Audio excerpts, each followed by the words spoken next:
चांदनी रात का शापित मंदिर। भारत की भूमि सदियों से रहस्यों, दंतकथाओं और प्राचीन शक्तियों से भरी रही है। हर गांव, हर जंगल और हर प्राचीन मंदिर किसी न किसी अनकहे रहस्य की गवाही देता है।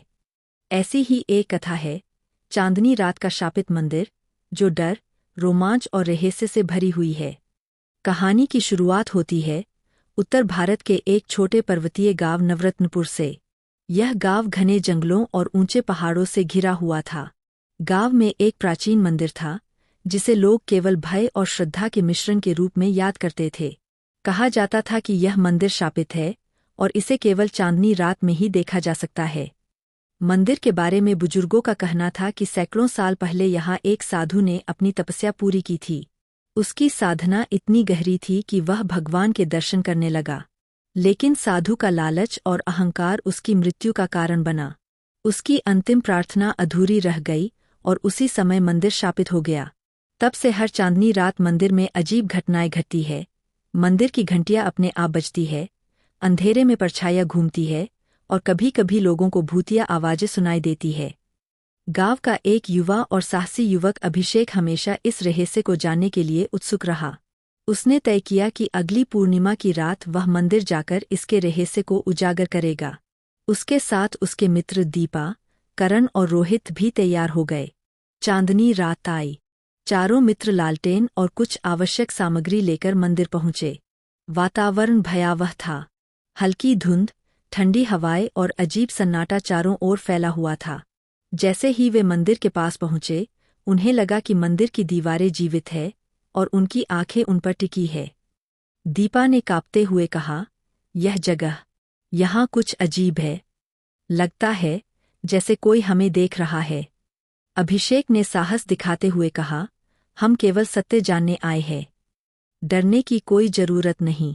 मंदिर के गर्भगृह में प्रवेश करते ही अचानक घंटियां अपने आप बज उठीं। चारों तरफ अंधकार फैल गया और काले धुएं की आकृतियां प्रकट हुईं। तभी मंदिर की मध्य कक्ष में एक विशाल प्राचीन प्रतिमा दिखाई दी, साधु की। उसकी आंखें लाल और जलती हुई थीं। उसकी आवाज गूंजती हुई आई, मेरी साधना अधूरी रह गई, मेरी शक्ति अधूरी रह गई। अब हर चांदनी रात मुझे शापित करना होगा। चारों मित्र डर के बावजूद आगे बढ़े। उन्होंने देखा कि प्रतिमा के चारों ओर प्राचीन यंत्र और शिलालेख रखे हुए हैं। शिलालेखों में लिखा था कि साधु की आत्मा को मुक्त करने के लिए उसकी अधूरी प्रार्थना पूरी करनी होगी। अभिषेक ने साहस जुटाया और मंदिर के पवित्र जल से प्रतिमा के सामने अंतिम प्रार्थना अर्पित की। जैसे ही जल प्रतिमा को छूता है, काले धुएं से बनी आकृतियां धीरे धीरे गायब हो जाती है। मंदिर में प्रकाश फैल गया और साधु की आत्मा शांत होकर प्रकट हुई। धन्यवाद, अब मेरा शाप समाप्त हुआ। चांदनी रात खत्म होते ही मंदिर सामान्य हो गया। चारों मित्रों ने महसूस किया कि उन्होंने केवल भौतिक रहस्य ही नहीं, बल्कि प्राचीन शक्ति और ज्ञान का सामना किया। गांव में लौटकर उन्होंने यह घटना सभी को बताई। लेकिन बुजुर्ग कहते हैं कि मंदिर अब भी अपनी शक्ति रखता है।